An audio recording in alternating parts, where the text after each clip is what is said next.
In today's video, I'm going to teach you how to fix the Facebook Marketplace limit reached issue. If you've ever encountered that frustrating message telling you that your posting limit has been reached, you're not alone. The good news is that there's a simple step-by-step process to address this. To begin, open up your web browser and head over to Facebook. Once you're logged in, let's navigate to the profile icon, which is usually located at the top right corner of the home page. This icon is your gateway to several options and settings within Facebook. Click on the profile icon and a drop-down menu will appear. From this menu, select Help and Support. This section is designed to guide users through any difficulties they might face while using Facebook. Once you're in the Help and Support section, look for the option labeled Report a Problem. This feature allows you to communicate directly with Facebook about any issues or feedback you might have. After selecting Report a Problem, you'll see another option that says Include in your report. This is where you can choose to add more specifics to help Facebook understand the context of the issue you're facing.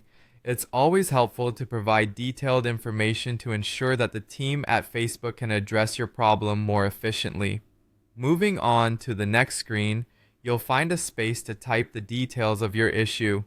Here, it's important to be as descriptive as possible. You can start by explaining that you're facing a limit on marketplace postings and any other relevant information that might help Facebook to understand the situation better. The more details you provide, the easier it will be for them to assist you.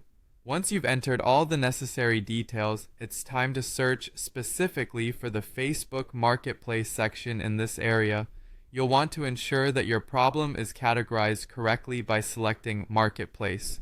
This helps streamline the process, directing your report to the appropriate department within Facebook. With everything set, the final step is to click on Submit Report. Submitting this report notifies Facebook that you're experiencing an issue and need assistance. Although it may take some time for them to respond, addressing the problem through these official channels is your best bet for a resolution. That's it. You should now have a clearer path to resolving the Facebook Marketplace posting limit issue. By following these steps, you can effectively communicate with Facebook to get your problem sorted out. Thanks for watching, and I hope you found this video helpful. Don't forget to like and subscribe for more tech tips and solutions.